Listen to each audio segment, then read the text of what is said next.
ناظرین، گزر گئی شام ہی تو تھی، اب حماس کی باری آ گئی ہے۔ حماس نے اسرائیل کے ایٹمی تنصیبات پر میزائل داغ دیے ہیں، اہم ترین ٹینکس پر بھی قبضہ کر لیا گیا۔ اسرائیل کے 2 شہر حماس کے قبضے میں آ گئے ہیں۔ حماس نے نہ صرف فوجیوں کو بلکہ پورے شہروں کو نشانہ بنایا ہے۔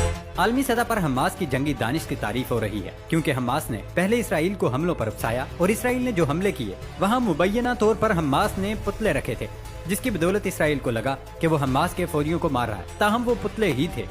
اس طرح اسرائیل کو لگا وہ حماس کو ختم کرنے کے قریب ہے، سو اسرائیل نے اپنا سارا اسلحہ اسی ایک جگہ پر استعمال کر لیا اور اہم ترین ہتھیار بھی استعمال کر لیے۔ جس کے بعد حماس کی باری آئی، جو ہی حماس کو معلوم ہوا کہ اسرائیل نے اپنا سارا اہم ترین اسلحہ فضول جگہوں پر استعمال کیا ہے، اسی طرح حماس نے تیاری پکڑ لی اور ایک زبردست حملہ کر دیا۔ یہ حملہ 7 اکتوبر کی طرح کیا گیا، اسرائیل کو دھوکے میں رکھا گیا۔ جیسے ہی اسرائیل فتح کے جشن منانے لگا، حماس نے میزائل داغ دیے۔ اب تک اسرائیل کو لگ رہا تھا حماس کے حوصلے ٹوٹ چکے ہوں گے، لیکن حماس نے سب کو حیران کر دیا اور پھر حماس کے ساتھ حزب اللہ نے بھی حملے کیے۔ دوستو، سب سے پہلے حماس کی عسکری ونگ القسام بریگیڈ نے اسرائیل کے اہم ترین شہر دمونا کو نشانہ بنایا۔ اسرائیل کے صحرائے نقب میں واقع دمونا شہر خفیہ حساس جوہری تنصیبات کی وجہ سے اہم ہے۔ حماس کے ترجمان ابو عبیدہ نے کہا، اسرائیل کی جارحیت اور قتل و غارت گری ہولوکاسٹ سے کہیں بڑھ کر ہے۔ غزہ کے شہری اس جنگ کو فیصلہ کن مارکا سمجھیں اور ہمارا ساتھ دیں۔ ایک بیان میں حماس ترجمان ابو عبیدہ نے کہا، دشمن روز زمینی کارروائیوں کی دھمکیاں دے رہا ہے، ہم بھی انتظار میں ہیں کہ دشمن کو نئی قسم کی موت کا مزہ چکھائیں۔ ہمارے لوگوں کو یقین رکھنا چاہیے کہ فتح ہماری ہوگی۔ حماس کی جانب سے جوابی کارروائیاں جاری ہیں۔ القسام بریگیڈ کے حملے میں اسرائیلی فوج کی بختر بند تباہ کر دی گئی۔ ادھر حزب اللہ کے بھی اسرائیلی فوجیوں پر حملے جاری ہیں، جس میں فوجی گاڑیاں تباہ کرنے کی ویڈیو جاری کر دی گئی۔ دوسری جانب حماس کے سینئر عہدیدار علی براکا کا کہنا کہ اسرائیلی فورسز نے رات بھر غزہ پر زمینی حملے اور بمباری کی، تاہم غزہ پر اسرائیلی فوج کا 3 طرفہ زمینی حملہ ناکام ہو گیا۔ علی براکا کا کہنا ہے کہ غزہ پر حملے میں دشمن کو فوجیوں اور سامان کے لحاظ سے بھاری نقصان ہوا۔ دشمن کئی محاذوں پر فلسطینی مزاحمت کی تیار کردہ جال میں پھنس گیا ہے۔ اسرائیلی حملے پسپا کرنے کے لیے روسی ساختہ ٹینک شکن میزائل اور مقامی طور پر تیار یاسین میزائل استعمال کیے گئے ہیں۔ اسرائیلی فوج نے ہیلی کاپٹروں سے زخمیوں اور لاشوں کو نکالا۔ اسرائیلی فوج کے ترجمان کا کہنا تھا کہ شمالی غزہ میں گزشتہ رات کو داخل ہونے والی اسرائیلی فوج اب بھی موجود ہے۔ فلسطینی انکلیو میں فوجی کارروائیوں میں توسیع کی ہے۔ دوسری طرف اسرائیل بھی تو باز نہیں آ رہا۔ اسرائیل کی جانب سے اقوام متحدہ کی قرارداد کو ہوا میں اڑاتے ہوئے غزہ پر بری، بحری اور فضائی حملے جاری ہیں۔ اسرائیلی وزیر اعظم نیتن یاہو کا کہنا ہے کہ ہم سب کچھ کریں گے۔ اسرائیلی وزیر اعظم نے ایک بار پھر غزہ کے شہریوں کو اپنے گھر خالی کرنے کی دھمکی دیتے ہوئے اپنے خطاب میں کہا کہ غزہ میں جاری زمینی کارروائیاں جنگ کا دوسرا مرحلہ ہے۔ غزہ کے شہری اپنے گھر خالی کر چکے ہیں۔ اپنے خطاب میں اسرائیلی وزیر اعظم کا کہنا تھا، یرغمالیوں کو رہا کرانے کے لیے ہم سب کچھ کریں گے۔ غزہ پٹی پر اسرائیلی حملے جاری ہیں، طیاروں، بحری جنگی جہازوں سے بمباری اور ٹینکوں سے گولہ باری کی جا رہی ہے۔ غزہ پٹی کے اندر جنگ مشکل اور طویل ہوگی۔ جنگ تو طویل ہوگی، لیکن جس طرح اسرائیلی افسران حماس کے قبضے میں آ رہے ہیں وہ بھی دیکھنے کے لائق ہے۔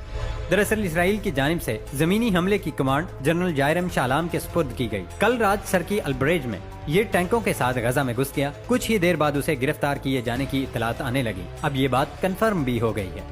اسرائیلی امور پہ گہری نظر رکھنے والے مصری صحافی احمد موسیٰ نے بھی ذرائع کے حوالے سے اس کی تصدیق کی ہے۔ ان کا کہنا ہے کہ جنرل اپنے متعدد سپاہیوں کے ہمراہ جان بازوں کے پنجے میں آ گئے ہیں۔ کچھ عبرانی ذرائع بھی اس خبر کی تصدیق کر رہے ہیں اور ان کا کہنا ہے رات کا زمینی حملہ بری طرح ناکام ہو گیا، جس میں کئی فوجی ہلاک ہو گئے۔ ایک فوجی افسر کی یہ بات بھی عبرانی سوشل میڈیا میں زیر گردش ہے کہ ہمیں پتہ نہیں چل رہا کہ ہم کس سے لڑ رہے ہیں اور وہ کہاں سے نکل آتے ہیں۔ برسر پیکار مختلف مزاحمتی گروپوں نے اپنی کامیابیوں کی تفصیل میڈیا سے شیئر کی ہے۔ کتائب ابو علی نے شبکل قدس کو بتایا، ہمارے جان بازوں نے دشمن کو بھاری جانی و مالی نقصان پہنچایا ہے۔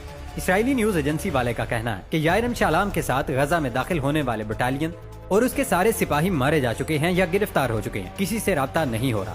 القسام بریگیڈ نے دعویٰ کیا ہے کہ رات گئے غزہ میں زمینی حملے کی نیت سے گھسنے والی اسرائیلی فوج کو تینوں اطراف سے گھیرے میں لیا گیا، جس کے بعد اسرائیلی فورسز سمندر کی طرف بھاگ نکلی۔